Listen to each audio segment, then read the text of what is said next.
Okay जी। What are the benefits of speaking English? What are the benefits of the English language? Same ही question है। Benefits ਕੀ ਨੇ? ਤੁਸੀਂ ਇਹ ਨਹੀਂ ਦੇਖਣਾ ਕਿ ਕੁਐਸਚਨ ਬਹੁਤ ਸੌਖਾ ਵਾ, ਇਹ ਤਾਂ ਹੋ ਹੀ ਜਾਣਾ ਵਾ।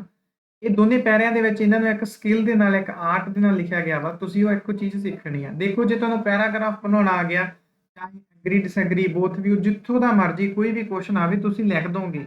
ਆਈਡੀਆਜ਼ ਵੀ ਸਾਰਿਆਂ ਦੇ ਆਲਮੋਸਟ ਸਿਮਿਲਰ ਹੀ ਹੁੰਦੇ ਆ। ਪ੍ਰੋਬਲਮ ਕੀ ਹੁੰਦੀ ਆ? ਰਾਈਟਿੰਗ ਇੱਕ ਆਰਟ ਆ ਜਿਹਨੂੰ ਸਿੱਖਿਆ ਨਹੀਂ ਜਾਂਦਾ ਜਾਂ ਸਿਖਾਇਆ ਨਹੀਂ ਜਾਂਦਾ। ਬਸ ਤੁਸੀਂ ਇੱਕ ਪੈਰਾਗ੍ਰਾਫ ਮੇਕਿੰਗ, ਇੱਕ ਇਹ ਵੀਡੀਓ ਤੋਂ ਜਾਂ ਕਿਸੇ ਹੋਰ ਤੋਂ ਕਿਤੋਂ ਵੀ ਤੁਸੀਂ ਇਹ ਸਿੱਖ ਲਓ। ਇੱਕ ਵਾਰੀ ਪੈਰਾ ਬਣਾਉਣਾ ਆ ਗਿਆ, ਫਿਰ ਜਿੱਥੋਂ ਮਰਜ਼ੀ ਚੀਜ਼ ਆ ਜਾਵੇ ਤੁਸੀਂ ਉਹਨੂੰ ਲਿਖ ਸਕਦੇ ਆ। ਐਂਡ ਇਹ ਪੈਰੇ ਬਣਾਉਣੇ ਜਿਹੜੇ 10th ਪਲੱਸ 2 ਚ ਬਣਾਏ ਸੀ, ਉਹਨਾਂ ਦੇ ਵਿੱਚ ਵਾਸਟ ਡਿਫਰੈਂਸ ਆ। ਠੀਕ ਹੈ, ਇਹ ਇੱਕ ਆਰਟ ਆ। ਕੋਹਰੈਂਸ ਹੁੰਦੀ ਹੈ, ਇੱਕ ਕੋਹਰੈਂਸ ਨਾਮ ਦੀ ਚੀਜ਼। ਅੱਗੇ ਜਾ ਕੇ ਚੀਜ਼ਾਂ ਸਮਝਾਉਣਾ ਤੁਹਾਨੂੰ ਮੈਂ। ਆਪਣਾ ਮੋਟਿਵ ਕੀ ਹੈ ਇਸ ਵੀਡੀਓ ਨੂੰ ਦੇਖਣ ਦਾ? ਪੁਆਇੰਟ ਉੱਪਰ ਨਾ ਜਾਇਓ ਕਿ ਮੇਰਾ ਪੁਆਇੰਟ ਸਹੀ ਲਿਖਿਆ ਸੀ ਜਾਂ ਗਲਤ ਲਿਖਿਆ ਸੀ। ਤੁਸੀਂ ਇੱਕ ਇਹ ਦੇਖਣਾ ਕਿ ਪੈਰਾਗ੍ਰਾਫ ਕਿਵੇਂ ਲਿਖਿਆ ਉਹਨਾਂ ਨੇ, ਰਾਈਟ? ਪੈਰਾਗ੍ਰਾਫ ਮੇਕਿੰਗ ਇਹ ਸਿੱਖਣੀ ਆ ਆਪਾਂ ਇਹਦੇ ਤੋਂ। The English language is one of the most used language in the world. ਦੁਨੀਆ ਦੇ ਵਿੱਚ ਸਭ ਤੋਂ ਜ਼ਿਆਦਾ ਬੋਲੀ ਜਾਣ ਵਾਲੀ ਲੈਂਗੁਏਜ ਹੈਗੀ ਹੈ English. And it has a lot of benefit, ਅਤੇ ਇਹਦੇ ਬਹੁਤ ਜ਼ਿਆਦਾ ਬੈਨੀਫਿਟਸ ਨੇ, which I shall discuss in upcoming paragraph, ਜਿਹੜੇ ਮੈਂ ਆਉਣ ਵਾਲੇ ਪੈਰਿਆਂ 'ਚ ਦੱਸੂ। ਕੁਛ ਖਾਸ ਨਹੀਂ ਕੀਤਾ ਹੋਇਆ, ਨਾਰਮਲੀ ਇਹਨੂੰ ਜ਼ਿਆਦਾ ਇੱਥੇ ਹਾਈਲਾਈਟ ਕਰਨ ਦੀ ਕੋਸ਼ਿਸ਼ ਨਹੀਂ ਕਰਨੀ। ਕੁਛ ਕੱਲੇ ਇੰਟਰੋ ਦੇ ਬੈਂਡ ਹੀ ਨਹੀਂ ਆਉਣੇ, ਪੈਰਾਗ੍ਰਾਫ ਤੇ ਵੀ ਐਫਰਟਸ ਨਹੀਂ ਪਾਉਣੇ। ਫਸਟ ਆਫ ਆਲ, ਸਭ ਤੋਂ ਪਹਿਲਾਂ it helps to find a job. ਪਹਿਲੀ ਲਾਈਨ ਦੇ ਵਿੱਚ ਕੀ ਪਿਆ ਵਾ? ਫਾਇਦਾ। ਇੱਥੇ ਕੀ ਲਿਖਿਆ ਸੀ? ਇਹਦੇ ਕਈ ਫਾਇਦੇ ਆ ਜਿਹੜੇ ਮੈਂ ਆਉਣ ਵਾਲੇ ਪੈਰਿਆਂ 'ਚ ਦੱਸੂਗਾ। ਕਈ ਵਾਰੀ ਆਪਾਂ ਨਾ ਇੱਥੇ ਕੀ ਦੇਅਰ ਆਰ ਮੈਨੀ ਬੈਨੀਫਿਟਸ ਆਫ, ਜਾਂ ਕਈ ਵਾਰੀ ਲੋਕ ਕੀ ਕਰਦੇ ਆ, ਸਟੇਟਮੈਂਟ ਨੂੰ ਇੱਥੇ BP1 'ਚ ਫੇਰ ਦੁਬਾਰਾ ਲਿਖ ਦਿੰਦੇ ਆ। That is a wastage of time and a wastage of words. ਇਹ ਖਿੱਚ ਚੜਾਉਣ ਵਾਲੀ ਚੀਜ਼ ਹੁੰਦੀ ਹੈ। ਸਟੇਟਮੈਂਟ ਉੱਪਰ ਉੱਪਰ ਹੀ ਰੱਖਣੀ ਆ। ਇੱਥੇ ਕੀ ਲਿਖਿਆ ਸੀ? ਇਹਦੇ ਕਈ ਬੈਨੀਫਿਟਸ ਨੇ, ਇਹਨਾਂ ਨੂੰ ਆਉਣ ਵਾਲੇ ਪੈਰਿਆਂ 'ਚ ਦੱਸੂਗਾ। ਪਹਿਲੀ ਲਾਈਨ 'ਚ ਕੀ ਪਿਆ ਵਾ? Benefit. First of all, it helps to find a job. ਸਭ ਤੋਂ ਪਹਿਲਾਂ ਇਹ ਜੌਬ ਲੈਣ ਦੇ ਵਿੱਚ ਹੈਲਪ ਕਰਦੀ ਹੈ। Because English is spoken internationally, ਕਿਉਂਕਿ ਇੰਗਲਿਸ਼ ਸਾਰੇ ਪਾਸੇ ਬੋਲੀ ਜਾਂਦੀ ਹੈ, ਇਹਦੀ ਕਰਕੇ ਇਹਦੇ ਤੋਂ ਜੌਬ ਮਿਲ ਸਕਦੀ। Nowadays, it can be seen that ਅੱਜ ਕੱਲ੍ਹ ਇਹ ਚੀਜ਼ ਦੇਖੀ ਜਾ ਸਕਦੀ ਆ that there are fewer job opportunities in some countries due to overpopulation। India 'ਚ ਵੀ ਇੱਦਾਂ ਹੀ ਆ ਕਿ ਕਈ ਕੰਟਰੀਆਂ ਦੇ ਵਿੱਚ ਓਵਰ ਪਾਪੂਲੇਸ਼ਨ ਹੋਣ ਦੇ ਕਰਕੇ ਜਿਹੜੀਆਂ ਜੌਬ ਓਪਰਚੁਨਿਟੀਜ਼ ਨੇ ਉਹ ਬਹੁਤ ਲਿਮਿਟਡ ਨੇ, ਜਾਂ ਇਨਡਾਇਰੈਕਟਲੀ ਕਹਿ ਲਓ ਕਿ ਜ਼ਿਆਦਾਤਰ ਲੋਕ ਆ ਜਿਹੜੇ ਅਨਇੰਪਲੋਇਡ ਨੇ, ਵਿਹਲੇ ਨੇ। ਠੀਕ ਹੈ, ਕੰਮ ਨਹੀਂ ਹੈਗਾ ਉਹਨਾਂ ਕੋਲ। If individuals know English language, ਜੇ ਉਹਨਾਂ ਨੂੰ ਇੰਗਲਿਸ਼ ਲੈਂਗੁਏਜ ਆਉਂਦੀ ਆ, they can go to developed countries, ਤਾਂ ਉਹ ਡੈਵਲਪ ਕੰਟਰੀ ਦੇ ਵਿੱਚ ਜਾ ਸਕਦੇ ਆ। ਐਂਡ ਕੈਨ ਵਰਕ ਦੇਅਰ, ਜਾਂ ਡੂ ਵਰਕ ਦੇਅਰ, ਅਤੇ ਉੱਥੇ ਜਾ ਕੇ ਕੰਮ ਕਰ ਸਕਦੇ ਆ। Can do work there. ਇੱਕ ਚੀਜ਼ ਇੱਥੇ ਆ ਗਈ, ਇਫ ਇੰਡੀਵਿਜੂਅਲਸ ਲਿਖਿਆ ਸੀ ਨਾ, ਅੱਗੇ ਦੇ ਹੀ ਆਉਣਾ ਮੈਂ ਇੱਥੇ। ਇੱਥੇ ਤੁਹਾਨੂੰ ਕੋਈ ਵੀ ਵੋਕੈਬਲਰੀ ਦੁਨੀਆ ਦੀ ਪਤਾ ਤਾਂ ਪਲੀਜ਼ ਉਦੋਂ ਨਾ ਪਾਇਓ। ਡੈਕੋਰੇਸ਼ਨ ਕਿਸੇ ਹੱਦ ਤੱਕ ਹੀ ਕਰਨੀ ਹੁੰਦੀ ਆ।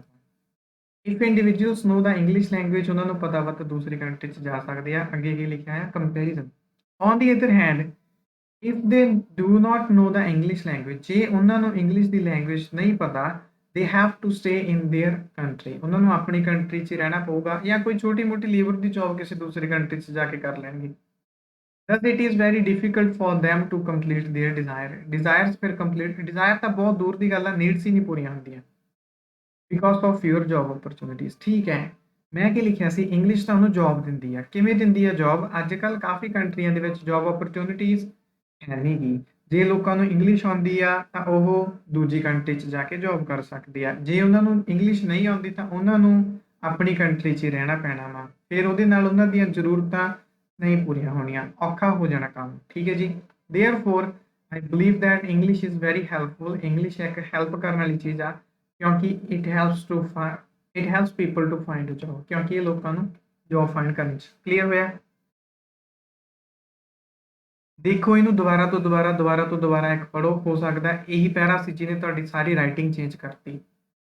ਇਹਨੂੰ ਇਦਾਂ ਵੀ ਲਿਖਿਆ ਜਾ ਸਕਦਾ ਸੀ, ਪਹਿਲੇ 'ਚ ਇੰਗਲਿਸ਼ ਬਹੁਤ ਵਧੀਆ ਵਾ, ਇੰਗਲਿਸ਼ ਦੇ ਨਵੇਂ ਵਰਡਸ ਹੁੰਦੇ ਆ, ਇੰਗਲਿਸ਼ ਦੇ ਨਿਊਜ਼ਪੇਪਰ ਆਉਂਦੇ ਆ, ਇੰਗਲਿਸ਼ ਦੇ YouTube ਤੇ ਵੀਡੀਓ ਪੈਂਦੀਆਂ ਨੇ, ਇੰਸਟਾਗ੍ਰਾਮ ਇੱਥੇ, ਮਤਲਬ ਕਿਤੇ ਜਿਵੇਂ ਆਪਾਂ ਪੰਜਾਬੀ 'ਚ ਕਹਿ ਦਿੰਦੇ ਆ, ਕਿਤੇ ਕਿਸੇ ਦੀ ਲੱਤ ਫੜ ਲਈ, ਕਿਤੇ ਕਿਸੇ ਦੀ ਬਾਂਹ ਫੜ ਲਈ। ਐਕੋ ਹੁੰਦਾ ਉੱਦਾਂ ਹੀ, ਜਿਵੇਂ 10ਵੀਂ 12ਵੀਂ 'ਚ ਲਿਖਦੇ ਹੁੰਦੇ ਸੀਗੇ।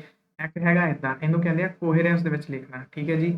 ਜਿਹੜਾ ਦੇ ਪਾਇਆ ਸੀ ਇੱਥੇ ਦੇ ਹੀ ਆਉਣਾ ਵਾ। ਇੰਡੀਵਿਜੂਅਲਸ ਇੱਕ ਵਾਰੀ ਲਿਖਿਆ ਸੀ, ਫਿਰ ਦੇ, ਇੱਥੇ ਵੀ ਦੇ ਪਾਇਆ ਸੀ, ਇੱਥੇ ਵੀ ਦੇ ਪਾਇਆ ਸੀ, ਦੇ ਹੀ ਪੈਣਾ, ਮਤਲਬ ਉਹ ਬੰਦੇ। ਦੁਬਾਰਾ ਦੁਬਾਰਾ ਉੱਥੇ ਵਕੈਬ ਵਰਡ ਨਹੀਂ ਪੈਣੇ। Secondly, it also makes people independent. ਇਹਦੀ ਕਰਕੇ ਲੋਕ ਇੰਡੀਪੈਂਡੈਂਟ ਵੀ ਬਣ ਜਾਂਦੇ ਆ, ਐਂਡ ਸੇਵ देयर ਟਾਈਮ, ਆਪਣਾ ਸਮਾਂ ਵੀ ਬਚਾਉਂਦੇ। ਅੱਗੇ ਕੀ ਹੋਊਗਾ? ਐਕਸਪਲੇਨੇਸ਼ਨ ਕਾਹਦੀ? ਇੰਡੀਪੈਂਡੈਂਟ ਕਿਵੇਂ ਬਣਦੇ ਆ ਤੇ ਸਮਾਂ ਕਿਵੇਂ ਬਚਾਉਂਦੇ ਆ।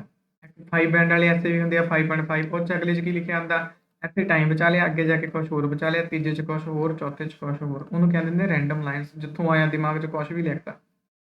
ਠੀਕ ਹੈ ਜੀ point Ki C independent and save their time ਪਹਿਲੇ 'ਚ ਮੈਂ ਕੀ ਪੁਆਇੰਟ ਦਿੱਤਾ ਸੀਗਾ ਫਾਈਂਡ ਅ ਜੌਬ। ਜੀ ਇਹਦੀ ਦੇਖਦੇ ਐਕਸਪਲੇਨੇਸ਼ਨ ਕਿਵੇਂ ਆਈ ਹੈ ਨਾਊਅਡੇਜ਼ ਦੇ ਕੈਨ ਡੂ ਮੈਨੀ ਥਿੰਗਸ ਇੱਥੇ ਪੀਪਲ ਹੀ ਆਉਣਾ ਸੀ। Nowadays, people can do many things from home on the internet. Internet ਦੇ ਉੱਤੇ ਬਹੁਤ ਜ਼ਿਆਦਾ ਚੀਜ਼ਾਂ ਕਰ ਸਕਦੇ ਆ which is mostly in English. ਅੱਜ ਕੱਲ੍ਹ ਲੋਕ ਘਰੇ ਬੈਠ ਕੇ ਇੰਟਰਨੈਟ ਤੇ ਬਹੁਤ ਸਾਰੀਆਂ ਚੀਜ਼ਾਂ ਕਰ ਸਕਦੇ ਆ। ਇੰਟਰਨੈਟ ਸਾਰੇ ਦਾ ਸਾਰਾ ਇੰਗਲਿਸ਼ ਦੇ ਵਿੱਚ ਆ। If they have a grip over the English language. grip ਦਾ ਮਤਲਬ ਹੁੰਦਾ ਜੇ ਉਹਨਾਂ ਨੂੰ ਇੰਗਲਿਸ਼ ਲੈਂਗੁਏਜ ਆਉਂਦੀ ਆ ਉਹਨਾਂ ਦਾ grip ਹੈਗਾ ਵਾ। If they have a grip over the English language, they can buy things. ਚੀਜ਼ਾਂ ਨੂੰ ਖਰੀਦ ਸਕਦੇ ਆ ਸਰਵਿਸਿਜ਼ ਲੈ ਸਕਦੇ ਆ contact anyone who is living inside or outside their country ਇੱਥੇ living ਹੋਣਾ ਸੀ ਇੱਥੇ living ਲਿਖਿਆ ਪਿਆ ਵਾ ਜਿਹੜੇ ਉਹਨਾਂ ਦੀ ਕੰਟਰੀ 'ਚ ਰਹਿ ਰਹੇ ਆ ਜਾਂ ਬਾਹਰ ਰਹਿ ਰਹੇ ਆ ਉਹਨਾਂ ਨਾਲ ਕੰਟੈਕਟ ਵੀ ਕਰ ਸਕਦੇ ਆ ਸਾਰਾ ਕੁਝ ਕਿਉਂ ਹੋਊਗਾ ਜੇ ਉਹਨਾਂ ਨੂੰ ਇੰਗਲਿਸ਼ ਆਉਂਦੀ ਆ ਠੀਕ ਹੈ ਇੰਡੀਪੈਂਡੈਂਟ ਬਣ ਕੇ ਚੀਜ਼ਾਂ ਖਰੀਦਣੀਆਂ ਸੀ ਕਿਸੇ ਨੂੰ ਜ਼ਰੂਰਤ ਨਹੀਂ ਹੈ ਸਰਵਿਸਿਜ਼ ਸੀ ਫਿਰ ਕਿਸ ਦੀ ਜ਼ਰੂਰਤ ਨਹੀਂ ਹੈ ਜਸਟ ਘਰੋਂ ਬੈਠ ਕੇ ਆਰਡਰ ਕੀਤਾ In addition to this, whether students or worker, ਭਾਵੇਂ student ਹੋਣ ਚਾਹੇ worker ਹੋਣ, if anyone has problem, they can simply go to internet and solve it as internet is an ocean of knowledge. ठीक है ਕਹਿੰਦੇ ਚਾਹੇ student ਨੇ ਚਾਹੇ worker ਨੇ if anyone has a problem ਜੇ ਕਿਸੇ ਨੂੰ ਵੀ ਕੋਈ ਪ੍ਰੋਬਲਮ ਆ ਉਹ ਇੰਟਰਨੈਟ ਤੇ ਜਾ ਕੇ ਸਿੰਪਲੀ ਸੋਲਵ ਕਰ ਸਕਦੇ ਆ ਕਿਉਂਕਿ ਇੰਟਰਨੈਟ ਇੱਕ ਨੌਲੇਜ ਦਾ ਸਾਗਰ ਚਲੋ ਜੀ because it is but it is only possible if individuals have knowledge about English language ਪਰ ਇਹ ਚੀਜ਼ ਤਾਂ ਹੀ ਹੋ ਸਕਦੀ ਹੈ ਜੇ ਉਹਨਾਂ ਨੂੰ ਇੰਗਲਿਸ਼ ਆਉਂਦੀ ਹੈ ਯੈਸ ਕੋਈ ਸਕਿਨ ਦੀ ਪ੍ਰੋਬਲਮ ਆ ਕੋਈ ਹੇਅਰ ਰਿਲੇਟਡ ਕਾਫੀ ਚੀਜ਼ਾਂ ਹੈਗੀਆਂ ਨੇ ਯੈਸ ਔਨ ਗਲਤ ਵੀਡੀਓਜ਼ ਵੀ ਹੈਗੀਆਂ ਨੇ ਬਹੁਤ ਅੱਛੀਆਂ ਵੀਡੀਓਜ਼ ਵੀ ਹੈਗੀਆਂ ਨੇ ਠੀਕ ਹੈ ਚੀਜ਼ਾਂ ਨੂੰ ਰਿਪੇਅਰ ਕਿਵੇਂ ਕਰਨਾ ਮੋਬਾਈਲ ਫੋਨ ਕਿਹੜੇ ਖਰੀਦਣੇ ਚਾਹੀਦੇ ਆ ਆਲਮੋਸਟ ਆਈ ਗੈਸ ਜੇ ਸਹੀ ਤਰੀਕੇ ਨਾਲ ਬੰਦੇ ਨੂੰ ਇੰਟਰਨੈਟ ਚਲਾਉਣਾ ਆਉਂਦਾ ਹੋਵੇ ਇੰਗਲਿਸ਼ ਦੀ ਥੋੜੀ ਬਹੁਤ ਲੈਂਗੁਏਜ ਹੋਵੇ ਤਾਂ ਬੰਦਾ ਇੰਡੀਪੈਂਡੈਂਟ ਬਣ ਜਾਂਦਾ ਕਿਸੇ ਦੀ ਖਾਸ ਜ਼ਰੂਰਤ ਨਹੀਂ ਰਹਿੰਦੀ ਠੀਕ ਹੈ ਜੀ ਅੱਛਾ ਕਈ ਬੰਦਿਆਂ ਦਾ ਪਹਿਲੀ ਲਾਈਨ 'ਚ ਲਿਖਿਆ ਹੁੰਦਾ internet is a knowledge ocean of knowledge ਠੀਕ ਹੈ ਲਿਖ ਸਕਦੇ ਆ ਇੱਥੇ ਇਹਦੀ ਸੈਂਸ ਬਣਦੀ ਪਈ ਆ ਪੂਰੀ ਚੀਜ਼ਾਂ ਨੂੰ ਕਿਵੇਂ ਯੂਜ਼ ਕਰਨਾ ਵਾ ਠੀਕ ਹੈ ਕਹਿੰਦੇ they can go to internet and solve it ਮਤਲਬ ਉਹ ਵਾਲੀ ਪ੍ਰੋਬਲਮ ਕਿਉਂਕਿ ਇੰਟਰਨੈਟ ਇੱਕ ਓਸ਼ਨ ਆਫ ਨੌਲੇਜ ਠੀਕ ਹੈ ਜੀ ਇਨ ਕਨਕਲੂਜਨ ਸੌਰੀ ਇਹ ਇੰਟਰਨੈਟ ਤੇ ਨਹੀਂ ਸੀ ਆਉਣਾ ਇਹ sorry In conclusion, the internet is very useful for human beings. ਇੱਥੇ English ਹੋਣਾ ਸੀ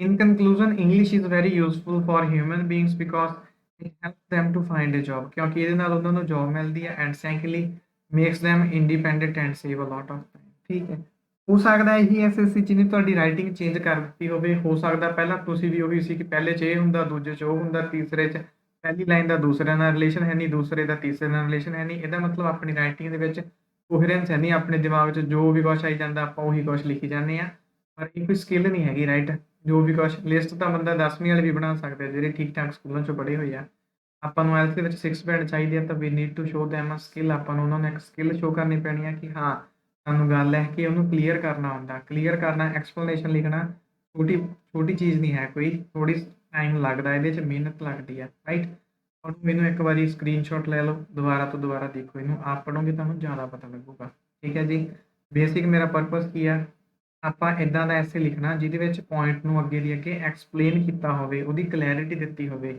rather than listing or rather than writing so many sentences and random sentences ਠੀਕ ਹੈ ਜੀ right